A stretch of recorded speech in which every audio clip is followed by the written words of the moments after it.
emotions could also be emotional abuse. Now, let me give you a few examples here because the two key platforms that usually are very popular in advertising is love and fear.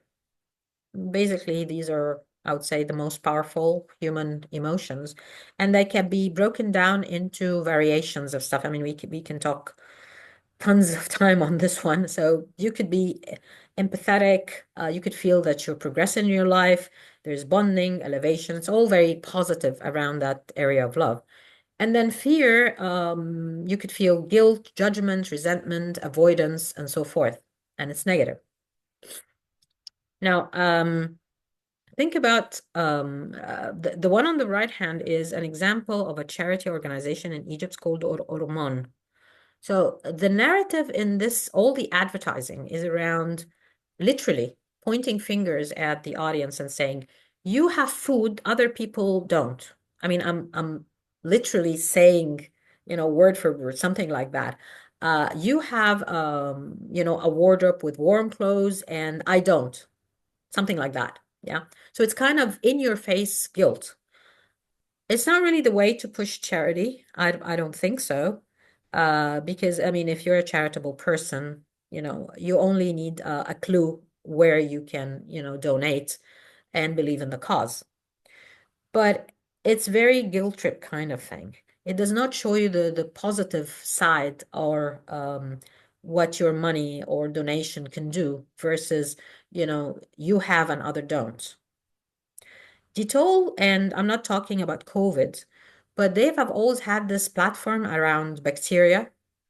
And there's a lot of campaigns around this that started elevating over the years, as in, you have to clean your house because there's bacteria.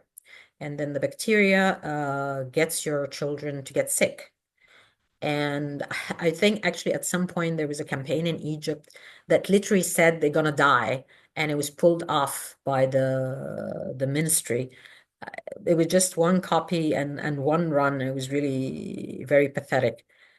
And then the other level of guilt is targeting the homemaker.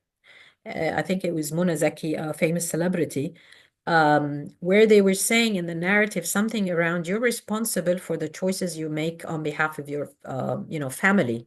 So therefore, as a good mom, you need to buy Dettol. I mean, because of the bacteria, blah, blah, blah. I mean, to me, honestly, I mean, like, just clean the house. It doesn't have to be Dettol. Not really. I mean, people lived before Dettol, by the way. Um, did you ever think about that one? The cigarette pack? It actually doesn't work. We all see it, smokers and non-smokers. I have not seen anybody who actually stopped smoking just because they saw that. And the reason from that, and again, it comes from neurotesting, is that the brain, because it's a reptile brain, it blocks negative messaging. So by default, you see it, but you actually don't see it. And over time, smoking, tobacco industry is growing big. More people are dying out of, smoking across the board. I mean, whether you want to call it vape, you want to call it shisha, whatever, it's still smoke, and there's secondhand smoke as well. So it doesn't really work. There is a framework which you might want to use if you're working in this kind of, you know, community category. It's called EAST, easy, attractive, social, and timely. So if you want to make people stop smoking, I would think of reframing it positively as in, um, don't you want to play with your kids and not lose your breath when you're playing with them football? Don't you want to be able to climb the stairs? That kind of thing. Yeah, just reframe it. There is something positive in the end rather than just stop smoking, you stupid idiot, you're gonna die. And that's why one of the things that makes insurance a hard sell